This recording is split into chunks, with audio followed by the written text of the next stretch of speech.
Baik, pada pertemuan kali ini kita akan membahas mengenai konsep dan juga implementasi dari file system.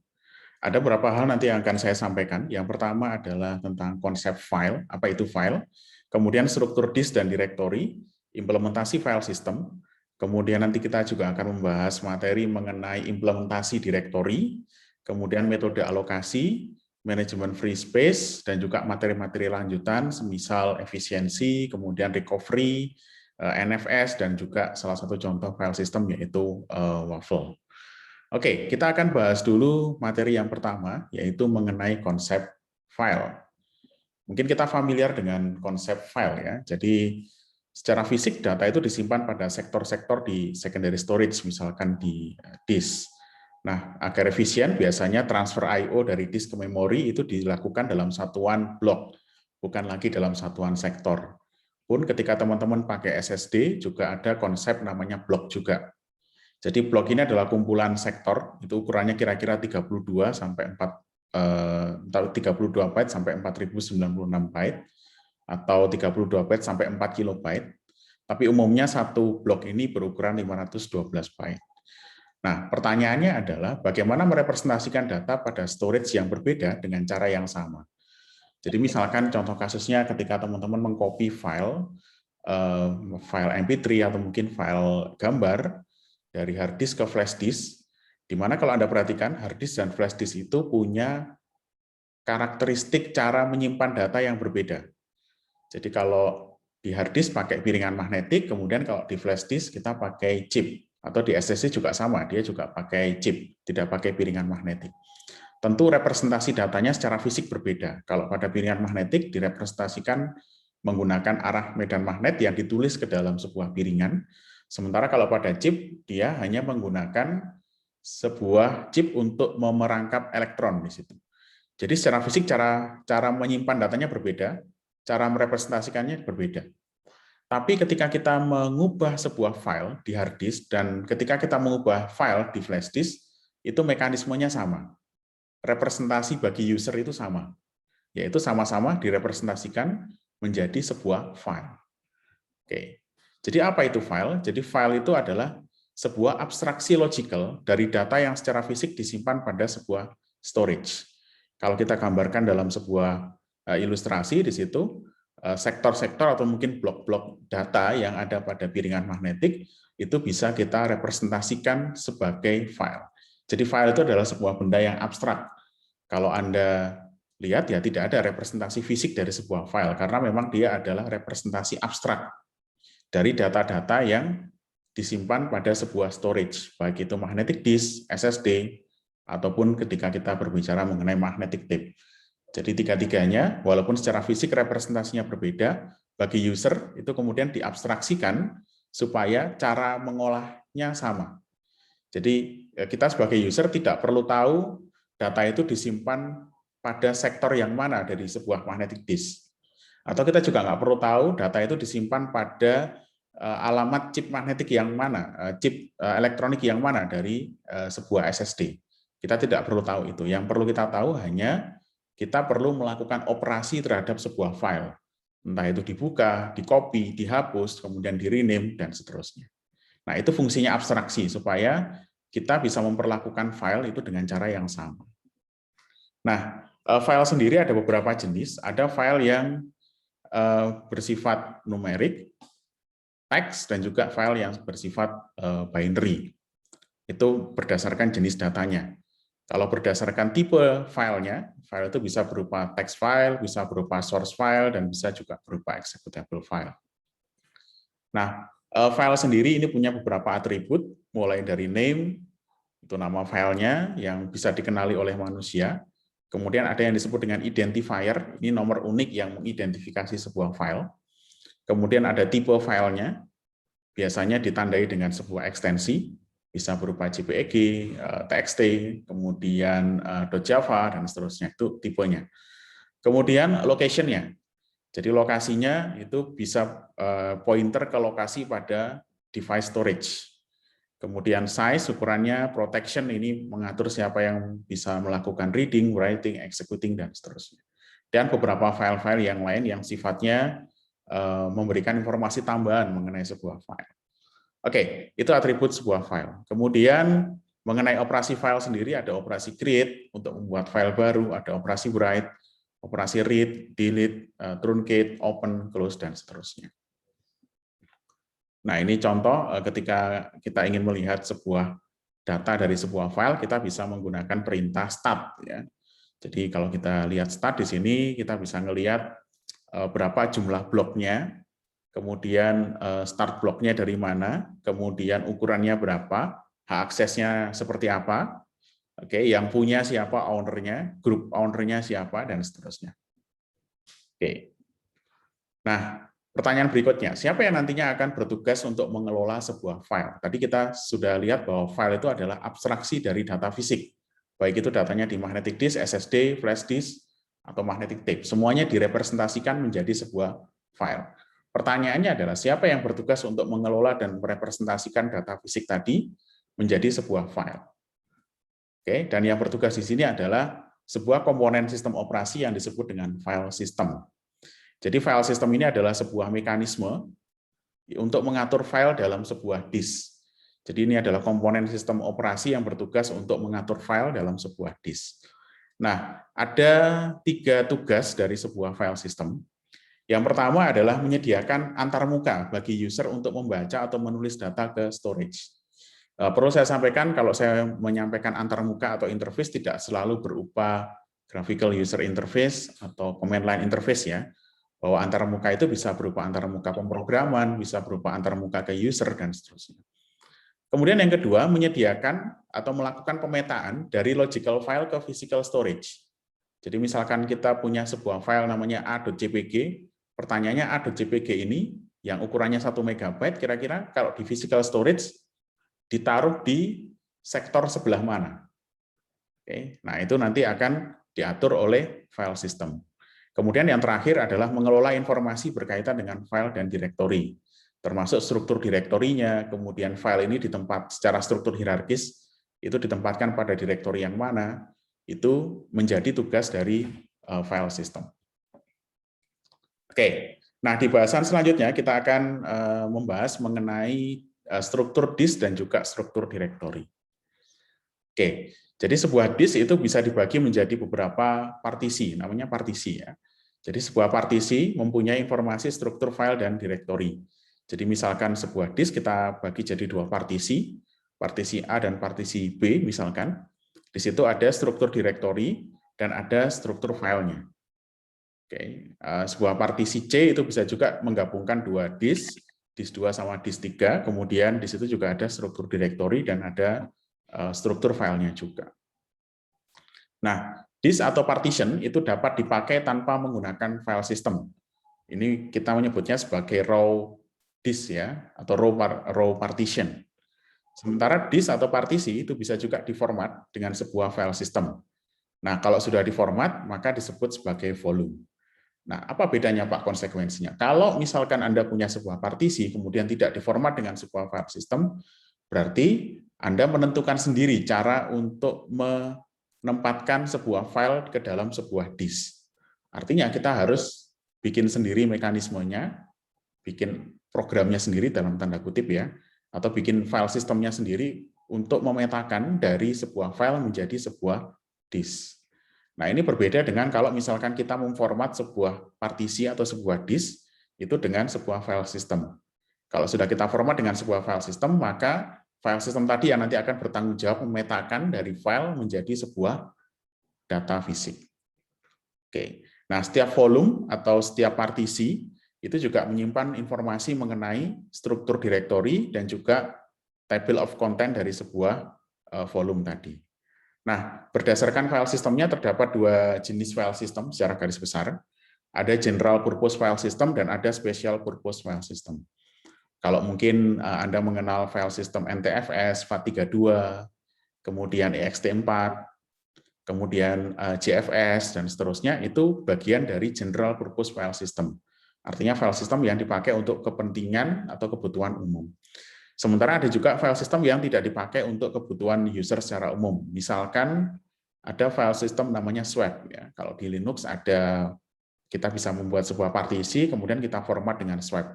Nah, di situ dia special purpose file system karena memang hanya ditujukan untuk melakukan swapping dari memori ke disk. Oke, itu struktur dari disk. Kemudian ada beberapa jenis file system. Ya, misalkan di Solaris itu ada TMPFS, ada OBJFS, ini untuk yang special purpose. Untuk yang general purpose kita lebih banyak opsinya. Ada NTFS, ada tadi FAT32, kemudian ada extended FAT, kemudian ada ZFS, ya ada journaling file system dan seterusnya. Ada cukup banyak opsi file system. Oke, nah di bagian berikutnya kita akan membahas mengenai struktur directory dan folder. Jadi directory adalah node yang berisi referensi ke file yang lain. Jadi secara fisik memang directory ini hanya memuat struktur hierarkis dari sebuah file system. Jadi dia punya semacam reference atau pointer yang menunjukkan ke sebuah file. Nah, ada beberapa operasi pada directory, ada searching, creating, delete, list, rename, traverse, dan seterusnya. Oke, kemudian directory ini juga punya beberapa organisasi. Ini berkantor dengan file sistemnya ya. Jadi directory ini diorganisasikan untuk mencapai tujuan berikut, bisa mencapai tujuan efisiensi, kemudian naming, kemudian grouping. Nah, ada beberapa jenis organisasi directory, ada yang disebut dengan single level, two level, three level, dan juga ada yang disebut dengan acyclic graph. Nah, ini yang jenisnya single level ya. Jadi kalau single level berarti single directory for all users. Jadi setiap user, semua user itu punya satu struktur directory yang single level. Jadi ya cuma ada directory, di bawahnya ada file. Ya kalau boleh dibilang direktorinya ada banyak, tapi dalam satu struktur yang sama, satu level yang sama, kemudian di masing-masing directory hanya ada filenya. Jadi kita tidak bisa membuat subdirectory di sebuah file system yang menggunakan single level directory. Nah, otomatis di sini kita kebentur dengan problem naming dan juga problem grouping. Oke, kemudian ada two level.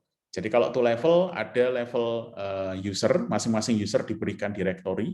Kemudian di bawahnya user kita bisa mendefinisikan satu struktur directory sebagai child-nya, dan di bawahnya itu ada file sebagai child yang kedua. Oke, ya. Nah, berarti kalau seperti ini sudah ada pemisahan struktur directory antar user. Oke, tapi tentu masih belum terlalu fleksibel untuk membuat struktur yang cukup rumit dan cukup hierarkis. Oke, kemudian struktur yang mungkin kita banyak kenal adalah struktur tree ya. Jadi kalau struktur tree kita bisa membuat banyak subdirectory secara berjenjang di bawah sebuah directory. Jadi ada directory root-nya, kemudian di bawahnya ada subdirectory lagi, di bawahnya kita bisa buat lagi subdirectory, di bawahnya kita bisa buat lagi subdirectory, sampai kemudian kita buat sebuah file. Ini kalau strukturnya berupa tree. Oke, kemudian variasi dari tree ini kita bisa buat struktur yang disebut dengan struktur acyclic ya. Ada yang disebut dengan struktur acyclic.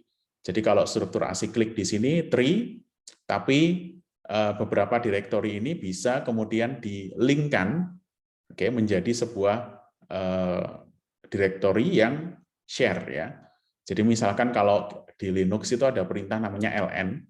Kalau kita pakai perintah ln, kita bisa nge-link-kan satu file atau satu directory. Sehingga perubahan pada satu file atau satu directory itu juga akan berpengaruh terhadap directory yang menjadi link-nya. Jadi kalau pada directory yang menjadi link kita tambahkan sebuah file, maka di directory yang lain yang jadi link-nya itu juga akan berubah filenya. Nah, itu disebut dengan directory yang sifatnya acyclic. Oke. Nah, ini bisa menggunakan different name atau aliasing, jadi nama foldernya bisa jadi berbeda ketika kita link-kan ya. Oke, itu cyclic dan juga acyclic. Nah, ini contohnya general graph directory. Oke, di bahasan berikutnya kita akan membahas mengenai struktur dari file system, struktur dari file system. Oke, nah kalau kita berbicara sebuah file system ini bisa kita abstraksikan strukturnya menjadi 5 lapisan atau 5 layer ya. Jadi ada 5 layer. Jadi sebenarnya konsep layering ini akan banyak Anda temui di berbagai jenis aplikasi di sebuah sistem komputer. Anda mungkin ketemu dengan konsep, nanti di jaringan ketemu dengan konsep OSI layering atau network layering, mulai dari layer physical, data link, kemudian network, transport, sampai kemudian layer aplikasi. Nah, di file system itu juga sama. File system ini bisa kita breakdown menjadi paling tidak 5 layer, mulai dari I/O control sampai application program. Oke, kita akan mulai dengan membahas dari layer yang paling bawah. Nah, setiap layer ini dia punya tugas yang spesifik ya. Oke, layer yang paling bawah adalah lapisan atau layer I/O control. Nah, lapisan ini ya nanti akan berfungsi untuk melakukan akses I/O ke device. Oke, jadi dia berfungsi untuk melakukan akses I/O ke device. Jadi yang bertugas untuk berhubungan langsung dengan perangkat hard disk ini adalah lapisan I/O control. Nah, ini biasanya terdiri dari device driver dan juga interrupt handler. Tugasnya di sini untuk mentranslasikan perintah dari lapisan atasnya menjadi instruksi perangkat keras yang khusus. Jadi misalkan inputnya ada perintah untuk retrieve blok 23 misalkan, atau retrieve sektor 20 misalkan. Kemudian ditranslasikan menjadi sebuah instruksi hardware, kemudian hardware-nya itu nanti akan diberikan kepada controller dari disk. Jadi setiap disk punya controller, baru kemudian dari controller akan memerintahkan kepada disk untuk mencari sektor 20 yang dimaksud tadi. Jadi ini lapisan I/O control. Oke, isinya adalah driver sama interrupt handler. Kemudian lapisan di atasnya lagi adalah lapisan basic file system. Ini adalah lapisan yang berfungsi untuk memberikan perintah ke salah satu device driver. Oke, nah kenapa kok nggak langsung ke driver aja? Nah, kenapa butuh lapisan basic file system? Karena dalam sebuah komputer itu bisa jadi ada lebih dari satu disk. Misalkan kita bisa membuat salah satu magnetic disk, kemudian satunya SSD dalam satu komputer yang sama atau dalam satu laptop yang sama. Berarti di situ ada 2 jenis disk yang berbeda, otomatis di situ akan ada 2 controller yang berbeda. Oke, ada 2 controller yang berbeda, sehingga ada 2 lapisan I/O control yang berbeda. Nah, 2 lapisan I/O control yang berbeda ini supaya lebih mudah mengaksesnya, kita tambahkan satu abstraction layer di atasnya lagi, yang disebut dengan lapisan basic file system. Oke, nah di sini berfungsi untuk memberikan perintah ke salah satu device driver. Oke, nah dia juga berfungsi untuk mengelola buffer dan juga mengelola caching. Jadi kalau misalkan ada file atau data yang sering diakses, maka data itu bisa di-cache ke basic file system. Sehingga kalau ada request yang sama ke data yang tadi, oke, maka dia tidak perlu mengakses ke disk, tapi cukup mengakses ke basic file system. Oke, itu lapisan di atasnya I/O control. Kemudian lapisan di atasnya basic file system, itu adalah lapisan file organization module. Ini adalah lapisan yang punya informasi mengenai file, beserta logical block dan physical block-nya. Jadi informasi mengenai file, ada berapa file di situ, kemudian metadatanya, dan seterusnya, itu ada di bagian atau lapisan file organization module. Oke.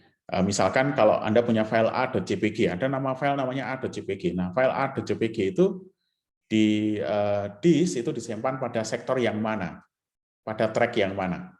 Nah, itu pemetaannya dilakukan pada file organization module. Oke. Kemudian di atasnya lagi ada ada lapisan yang disebut dengan logical file system. Nah, logical file system ini yang mengelola metadata dari sebuah file.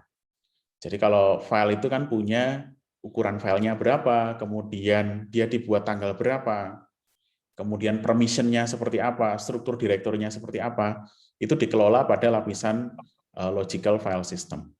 Nah, di lapisan logical file system ini, informasi mengenai sebuah file itu disimpan pada sebuah struktur data yang disebut dengan FCB, atau file control block. Kalau di Linux, ini disebut dengan inode. Itu lapisan logical file system. Oke, nah apa sih keuntungan dan kerugian kita menggunakan struktur layer? Tentu keuntungannya, implementasinya jadi lebih mudah karena sifatnya yang modular. Artinya apa? Bisa jadi kalau misalkan saya ingin membuat file system baru. Kalau kalau lapisan file sistemnya dibuat berlayer-layer atau berlapis-lapis seperti ini, kalau saya membuat file sistem baru, bisa jadi saya cukup membuat lapisan logical file system dan file organization modulnya. Lapisan basic file system dan I/O control-nya itu kita tidak perlu membuat lagi. Jadi ada prinsip reusability di sini. Ini berbeda kalau misalkan file system itu tidak dibuat dalam mekanisme layer. Kalau nggak Anda buat lapisan, atau misalkan cuma hanya satu lapis aja, kalau Anda membuat file system baru, otomatis Anda juga harus membuat drivernya. Jadi file system NTFS untuk magnetic disk dan NTFS untuk SSD, itu nanti bisa jadi file sistemnya berbeda implementasinya. Nah, kalau dengan konsep layering seperti ini, kalau kita bikin NTFS, misalkan implementasi NTFS, nah kita tinggal mengimplementasikan di lapisan logical file system sama file organization module. Lapisan basic file system ke bawah itu bisa jadi akan sama. Oke, atau reuse, atau bisa menggunakan ulang implementasi yang sudah ada. Oke, kemudian tadi saya sampaikan satu lapisan bisa digunakan ulang beberapa file system. Misalkan lapisan I/O dan juga lapisan basic file system. Nah, tentu ada kerugiannya. Kerugiannya adalah ada overhead translasi dan komunikasi antar lapisan. Jadi dari lapisan paling atas ya sampai kemudian lapisan I/O itu tentu ada translasi message atau ada translasi perintah. Nah, di situ tentu ada computation overhead-nya. Oke, tapi tentu computation overhead-nya ini masih bisa diminimalisir dan tentu keuntungannya lebih banyak menggunakan struktur layer daripada struktur single layer. Oke, itu struktur file system. Nah, di bagian selanjutnya kita akan membahas mengenai implementasi file system. Bagaimana sebuah file system itu bisa diimplementasikan. Nah, untuk mengimplementasikan sebuah file system, ada dua jenis struktur data yang harus dikelola oleh sebuah file system. Yang pertama adalah on disk structure dan yang kedua adalah on memory structure. Dari namanya mungkin sudah kelihatan ya. Kalau on disk structure berarti dia struktur yang disimpan pada disk. Kemudian kalau on memory structure berarti dia struktur yang disimpan pada memori. Oke, kita bahas dulu yang on disk structure. Jadi sebuah file system di sini dia harus mengelola sebuah struktur file system yang ada pada sebuah disk. Jadi ada yang disebut dengan on disk structure. Jadi di sini adalah informasi file system yang disimpan dalam sebuah disk. Nah, ada beberapa informasi pada on disk structure. Yang pertama adalah boot control block. Oke, ini sifatnya per volume. Jadi satu volume itu punya satu boot control block. Kemudian ada volume control block. Kemudian ada directory structure. Kemudian ada file control block. Oke, kita bahas satu persatu ya. Ada boot control block. Jadi boot control block ini adalah bagian dari sebuah volume atau sebuah partisi yang menyimpan informasi mengenai booting dari sebuah sistem operasi. Jadi misalkan dalam satu komputer Anda bagi jadi dua partisi. Satu partisi untuk Windows dan satu partisi untuk Linux misalkan. Nah, di situ berarti di tiap partisi kan ada OS-nya. Nah, OS itu kan butuh informasi untuk booting. Berarti di masing-masing volume tadi di Windows sama Linux ada boot control block-nya. Oke, tapi ada juga partisi yang mungkin tidak ada boot control block-nya. Misalkan kalau di Windows tadi ada bagi jadi dua ya, C sama D. D-nya tidak dipakai untuk booting sistem operasi. Berarti D-nya tidak menyimpan informasi mengenai boot control block. Oke, nah boot control block ini disimpan datanya pada hard disk karena dia pengennya sifatnya kan permanen. Oke, kalau Anda restart lagi komputer Anda tetap bisa booting karena memang informasi untuk bootingnya itu disimpan pada disk, bukan disimpan pada memori. Kemudian ada volume control block. Kalau volume control block di sini berisi informasi detail mengenai sebuah volume atau partisi. Misalkan jumlah bloknya berapa, ukuran bloknya berapa, jumlah blok yang free itu berapa, kemudian pointer ke blok yang free itu seperti apa, kemudian pointer ke FCB-nya seperti apa, dan seterusnya. Jadi intinya informasi mengenai struktur itu ada di volume control block. Oke, kalau di sistem operasi, file system yang ada di Unix atau Linux, misalkan ext3 atau ext4, volume control block ini disebut dengan superblock. Kalau di NTFS, kita menyebutnya sebagai master file table. Oke. Kemudian ada struktur directory. Kalau struktur directory ini berisi informasi mengenai struktur directory pada sebuah partisi atau sebuah volume. Jadi dia menyimpan informasi mengenai nama file, kemudian inode-nya, dia menjadi child dari direktori yang mana, dan seterusnya. Kemudian yang terakhir adalah file control block. Kalau file control block ini berisi informasi spesifik mengenai sebuah file. Jadi pemiliknya siapa, kemudian hak aksesnya seperti apa, dibuat jam berapa, dan seterusnya, itu disimpan pada sebuah struktur yang disebut dengan file control block atau FCB. Kalau Anda pakai NTFS, FCB ini disimpan pada master file table juga. Oke, itu on disk structure. Oke, ini contohnya file control block ya. Di sini ada informasi mengenai file permission, date, dan seterusnya. Nah, ini contoh on disk structure pada file system ext3. Jadi kalau Anda install Linux, kemudian Anda format pakai ext3, itu kira-kira struktur disknya seperti ini. Oke, ini ada hard disknya, kemudian kita bagi jadi beberapa partisi. Misalkan partisi 2 ini kita format dengan ext3, maka nanti di sini akan ada struktur seperti ini. Ada boot block-nya, ada super block-nya, ada inode list, ada struktur direktorinya, ada super block-nya, ada inode list, dan seterusnya. Oke, di inode list ini nanti bisa kita bagi lagi jadi beberapa bagian, kemudian ada struktur directory table. Oke, itu struktur pada ext3.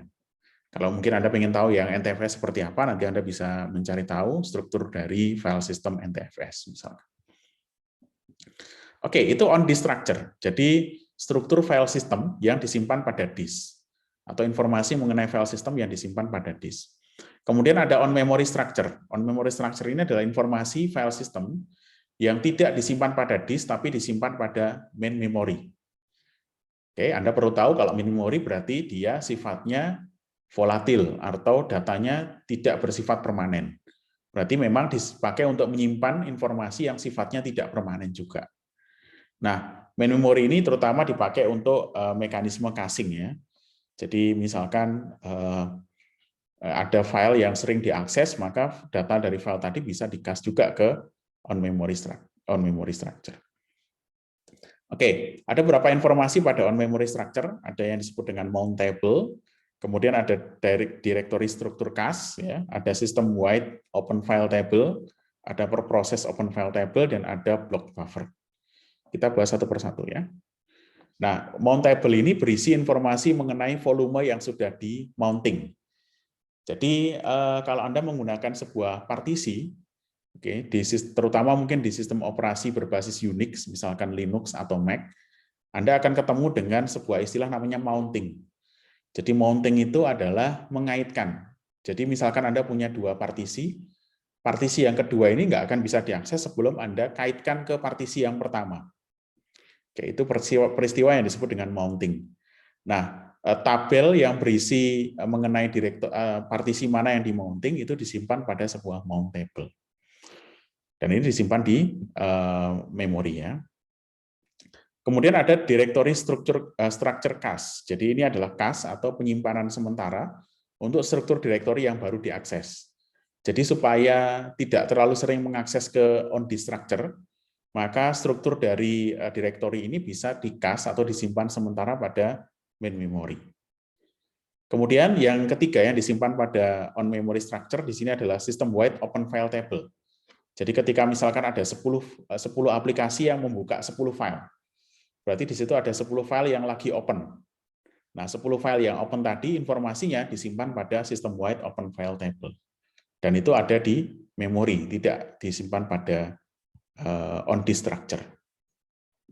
Oke, kemudian ada per process open file table. Jadi ini berisi informasi mengenai file apa saja yang dibuka dan pada proses mana yang membuka file tadi. Kemudian ada block buffer. Ini bertugas untuk menyimpan sementara blok yang sedang dibaca dari disk atau sedang ditulis ke disk. Jadi misalkan Anda membuka sebuah file, filenya ukurannya cukup besar. Nah, biasanya file tadi akan dibaca secara sekuensial. Oke, jadi file nanti akan dibaca mungkin beberapa sektor dulu, ditaruh ke buffer, Anda baca, kemudian kalau dibuka lagi, ambil lagi dari disk, ditaruh ke memori lagi, di buffer lagi, dan seterusnya. Oke, itu struktur file system baik yang ada di disk maupun yang ada di memori. Nah, ini contoh open file table. Di sini ada beberapa proses ya. Ada system wide open file table, kemudian di sini ada per proses open file table. Oke. Baik, pada bagian ini kita akan membahas mengenai implementasi dari operasi file. Oke, nah untuk membuat file baru terdapat beberapa langkah yang harus dilakukan. Program nanti akan memanggil modul pada lapisan logical file system, kemudian LFS ini nanti akan mengalokasikan FCP baru, kemudian LFS akan melakukan pembacaan struktur directory dari on-disk structure dan memindahkannya ke main memory atau on memory structure. Kemudian LFS atau logical file system akan mengupdate struktur directory dengan nama file baru dan FCP yang sudah dibuat, dan menyimpan lagi struktur directory-nya tadi ke disk. Oke, nah ini implementasi open file. Nanti mungkin Anda bisa baca lebih detail lagi. Oke, bagaimana file itu kemudian bisa dibuka. Kemudian ini skema open file, dari open nama file, kemudian di kernel memorinya, secondary storage, dan seterusnya. Oke, ini implementasi close file, kemudian implementasi partisi dan mounting. Nanti bisa Anda baca lebih detail lagi di textbook atau di slide-nya. Oke, di bagian berikutnya kita akan membahas mengenai virtual file system atau VFS. Jadi dalam satu OS itu bisa terdapat lebih dari satu file system. Nah, problemnya adalah bagaimana mengintegrasikan berbagai file system dengan metode yang berbeda ke dalam satu sistem operasi. Nah, salah satu metode yang dipakai adalah metode virtual file system. Jadi kalau dalam virtual file system, objek-objek dalam komponen-komponen dalam sebuah file system itu direpresentasikan dalam konsep orientasi objek. Oke, jadi dalam konsep OOP ya, dalam konsep orientasi objek. Oke, terjadi pemisahan antara detail implementasi dengan operasi di sini.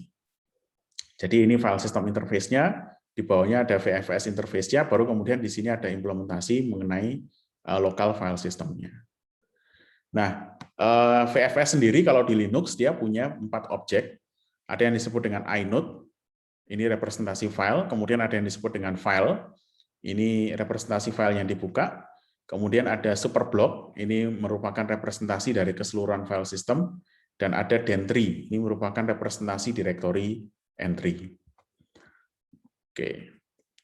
Nah, di bagian selanjutnya kita akan membahas mengenai implementasi directory. Jadi bagaimana directory itu kemudian bisa disimpan atau diimplementasikan secara fisik ya. Oke, nah untuk mengimplementasikan struktur directory kita bisa menggunakan beberapa jenis struktur data. Jadi ini struktur data yang bisa kita pakai untuk menyimpan informasi mengenai struktur directory. Oke, ada yang menggunakan linear list, ada yang menggunakan hash table, ada juga yang menggunakan struktur data tree. Oke, kita bahas dulu yang menggunakan linear list atau linked list. Oke, jadi kalau menggunakan linked list berarti struktur directory diimplementasikan dalam sebuah linear list. Oke, pembacaan datanya dilakukan secara linear atau sekuensial. Jadi strukturnya itu disimpan pada sebuah linked list, struktur directory-nya. Oke, tentu search time-nya big O-nya adalah n ya, sesuai dengan jumlah node-nya ada berapa. Oke, kemudian ada yang menggunakan hash table. Oke, jadi hash table ini adalah tabel dengan indeks yang di-generate dari fungsi hash. Jadi fungsi hashing ini adalah fungsi yang memetakan dari sebuah data atau sebuah string menjadi sebuah angka unik. Oke, indeks angka unik. Jadi contohnya string ini dipetakan menjadi hash ini. String ini dipetakan menjadi hash ini. Jadi sebuah representasi string itu punya representasi angka hash yang unik.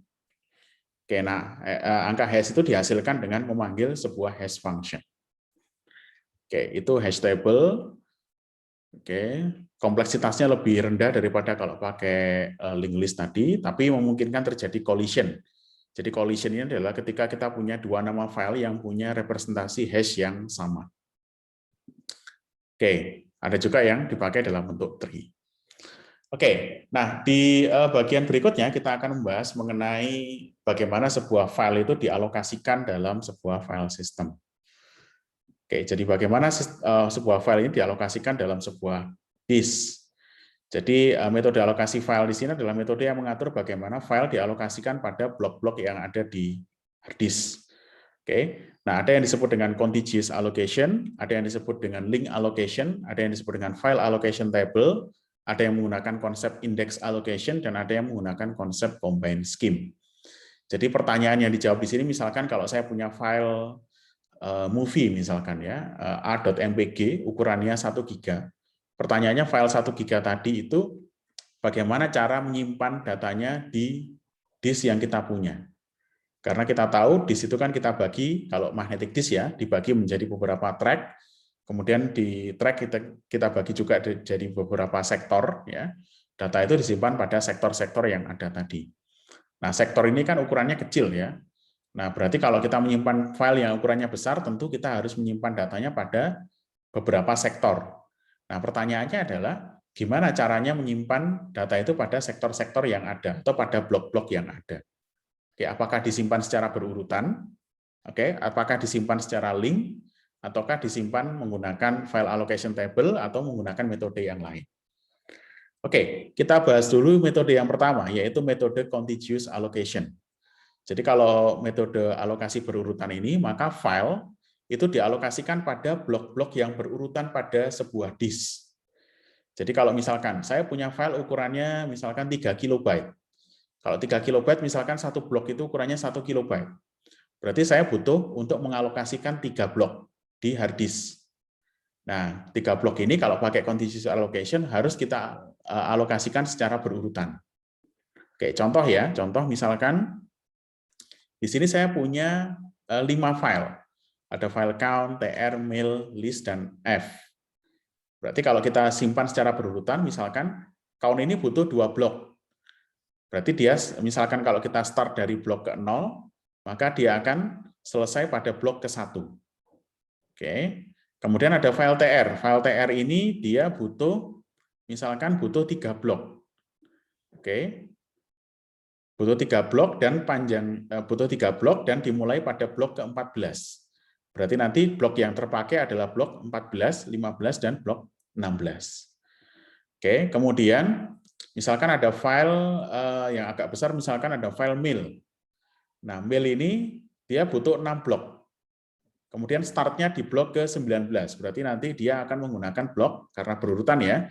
19, 20, 21, 22, 23, dan blok ke-24. Jadi ada 6 blok dan dimulai dari blok ke-19 dan berakhir pada blok ke-24. Oke, itu alokasi berurutan. Jadi ada file sistem yang menggunakan alokasi berurutan untuk mengalokasikan datanya. Nah, sebenarnya ini secara performa relatif baik karena memang metode alokasinya sederhana dan bisa dipastikan bahwa sebuah file itu untuk mencarinya lebih mudah karena memang dia disimpan pada blok-blok yang berdekatan atau bertetangga. Tapi contiguous allocation ini juga berpeluang terjadinya fragmentasi eksternal. Oke, contoh ya, di sini blok 2, 3, 4, 5 itu terpisah dengan blok 8, 9, sampai 13. Terpisah juga dengan blok 17, 18, dan terpisah dengan blok 25, 26, 27.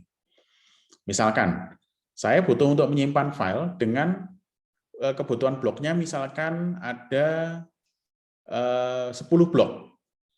Ada 10 blok. Nah, berarti di sini sudah nggak bisa lagi ditampung pada disk karena memang bloknya sudah terfragmentasi. Harusnya kalau tidak terfragmentasi, blok-blok tadi cukup untuk menampung kebutuhan 10 blok. Tapi karena terfragmentasi, jadinya tidak ada blok berurutan yang bisa dipakai untuk menampung kebutuhan 10 blok tadi.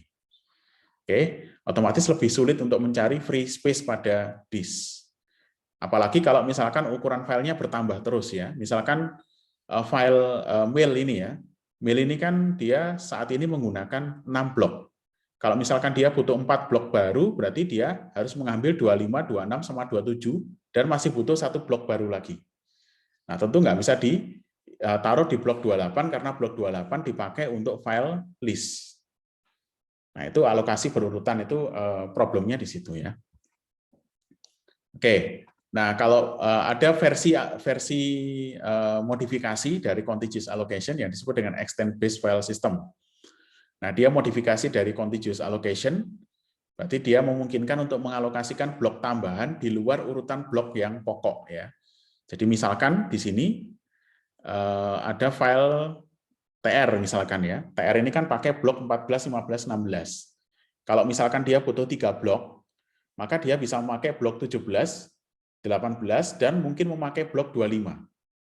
Jadi walaupun tidak berurutan, tapi bisa dibuat link antara blok 18 ke blok 25.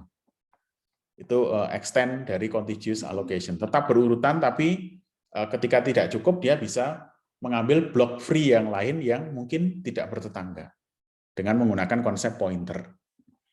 Oke, contohnya adalah Veritas FS ya, dia menggunakan konsep extend based file system. Oke, kemudian ada yang disebut dengan alokasi link.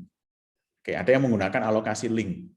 Jadi kalau alokasi link, sebuah file itu bisa dialokasikan pada blok-blok yang tersebar. Oke, jadi tidak harus dialokasikan secara berurutan. Oke, dan dia konsepnya agak mirip dengan konsepnya linked list ya, artinya dia menyimpan informasi mengenai blok selanjutnya itu ada di sebelah mana. Contoh misalkan ada file namanya zip, ya. Ada file zip, dia startnya pada blok 9 dan berakhir pada blok 25. Jadi di tabelnya itu disimpan informasi kalau file zip ini startnya pada blok ke-9 dan berakhir pada blok 25. Berarti kalau pengen membaca file zip secara keseluruhan, maka harus ditelusuri blok mulai dari blok 9, next-nya blok 9 itu ke blok 16 misalkan, dari blok 16 itu kemudian ke blok 1, dari blok 1 ke blok 10, dari blok 10 kemudian baru ke blok 25. Oke ya. Itu cara membaca datanya seperti itu. Jadi harus dibaca secara sekuensial mengikuti alur dari sebuah link ya. Nah, metode link allocation ini dia tidak mengalami fragmentasi eksternal seperti halnya kalau Anda pakai metode contiguous allocation tadi, tapi tentu performanya atau kinerjanya itu lebih lambat daripada kalau Anda pakai alokasi berurutan, karena Anda harus menyusuri linknya dulu. Linknya harus ditelusuri dulu, baru kemudian Anda ketemu keseluruhan konten dari sebuah file. Oke, itu metode alokasi link. Kemudian ada yang pakai file allocation table atau FAT ya. Jadi FAT di sini adalah file system yang memanfaatkan konsep link. Jadi salah satu file system yang menggunakan konsep link di sini adalah FAT, baik itu FAT 16, 32 maupun extended FAT. Dia menggunakan konsep link allocation. Nah, di konsepnya FAT ini dia punya tabel yang menyimpan informasi mengenai blok pertama dari setiap file. Jadi blok pertama dari setiap file itu disimpan di on disk structure. Oke, kalau kemudian kita membuka sebuah file, maka akan dicek blok pertama itu ada di blok sebelah mana. Misalkan file tes ini blok pertama ada di blok 217. Next dari 217 ternyata ke blok 618. Dari 618 ke blok 339. Oke, itu mengenai file allocation table ya. Nah, untuk meningkatkan performanya, ini biasanya file allocation table-nya ini bisa juga di-cache ke memori supaya pencariannya jadi lebih cepat. Oke, itu file allocation table. Kemudian ada pendekatan yang disebut dengan index allocation. Oke, kalau pakai index allocation berarti pointer dari blok-blok yang ada pada sebuah file itu dikumpulkan pada sebuah blok indeks khusus. Oke, jadi ada satu blok tertentu yang kita pakai untuk menyimpan indeks dari blok-blok yang lain. Jadi misalkan ya, ada file namanya zip. Zip ini ternyata indeks bloknya ada di blok ke-19. Berarti nanti file system itu akan membaca blok ke-19 dulu, kemudian akan menemukan pointer ke blok-blok yang lain. Ada blok 9, 16, 1, 10, 25, dan seterusnya. Oke, itu alokasi indeks. Oke, kemudian problemnya dengan alokasi indeks ini adalah jika jumlah filenya banyak, maka akan butuh alokasi blok indeks yang cukup besar. Apalagi kalau filenya besar, kemudian bloknya kecil, ukuran bloknya kecil, otomatis jumlah blok yang dibutuhkan jadi banyak. Nah, kalau seperti itu tentu nanti ukuran blok indeksnya jadi semakin besar. Oke, itu index allocation atau alokasi berbasis indeks. Oke, ini bisa juga pakai combine scheme ya. Ada yang pakai combine scheme, ada yang direct, dan ada blok yang indirect. Oke, itu mengenai metode alokasi file ke sebuah disk. Jadi ada yang pakai alokasi berurutan, ada yang pakai link, dan ada yang pakai index. Oke. Oke, di bagian yang terakhir ini kita akan membahas mengenai manajemen free space. Jadi di pembahasan mengenai manajemen free space ini adalah Latar belakangnya adalah blok-blok yang masih free pada disk itu perlu diketahui lokasinya oleh file system. Jadi supaya nanti kalau ada permintaan untuk menyimpan data yang baru, file system tidak kesulitan untuk mencari blok-blok yang free. Oke, nah perlu dibuat free space management atau manajemen yang menyimpan informasi mengenai free space. Oke, nah terdapat beberapa metode untuk menyimpan blok-blok yang masih free. Bisa pakai bit vector, bisa pakai linked list, bisa pakai grouping, dan juga bisa pakai counting. Oke, kita pakai metode yang pertama dulu, yaitu pakai bit vector. Jadi blok terpakai dan free itu direpresentasikan dengan angka bit 1 dan 0. 1 untuk blok yang terpakai dan 0 untuk blok yang free. Oke, misalkan blok free-nya itu pada blok 2, 3, 4, 5 sampai blok 27, maka representasi bit vektornya adalah 00, 111, 00, 1111, 00, 1111, dan seterusnya. Nah, ini dia tidak efisien karena jika jumlah bloknya banyak, maka semakin banyak butuh bit ya. Jadi misalkan Anda bisa hitung sendiri, misalkan kalau Anda punya disk 1 tera, misalkan ukuran bloknya hanya 1 kilobyte, berarti Anda butuh 1 tera dibagi dengan 1 kilobyte. Berarti mungkin Anda butuh sekitar dari kilo ke mega, itu naik 1000, dari mega ke giga naik 1000, jadi 1 juta, kemudian naik lagi ke tera ya, jadinya Anda butuh sekitar kurang lebih ya, sekitar 1 miliar bit ya, untuk merepresentasikan blok free dan terpakai, ya, blok free dan terpakai dengan menggunakan pendekatan bit vector. Oke. Kemudian pendekatan berikutnya adalah pendekatan linked list. Jadi kalau pada linked list berarti free block itu direpresentasikan dalam bentuk linked list. Dimulai dari misalkan node kedua, 3, 4, 5, dari 5 ke 8, 9, 10, 11, dan seterusnya.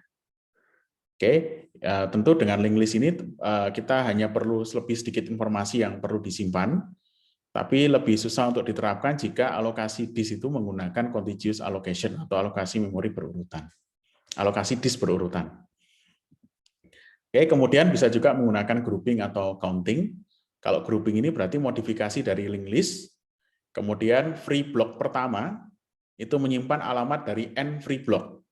Kemudian blok ke n itu menyimpan dari informasi dari n free block berikutnya.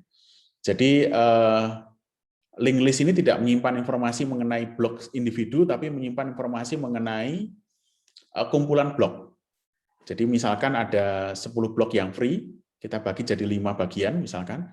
Jadi blok yang pertama itu menyimpan informasi free block untuk 5 bagian pertama, yang 6 sampai 10 disimpan pada free block yang kedua. Oke, itu grouping ya. Kemudian ada counting. Jadi kalau counting ini digunakan pada alokasi yang bersifat contiguous. Jadi informasi yang disimpan hanya free block pertama dan jumlah blok berikutnya yang free. Jadi free block pertama itu berapa, kemudian jumlah blok berikutnya yang free itu ada berapa.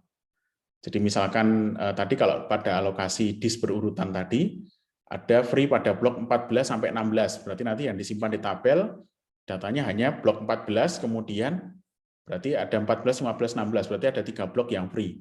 Jadi startnya 14, 3 blok yang free. Kemudian kalau ada misalkan blok free yang lain lagi, nanti bisa disimpan dengan metode counting seperti ini. Oke.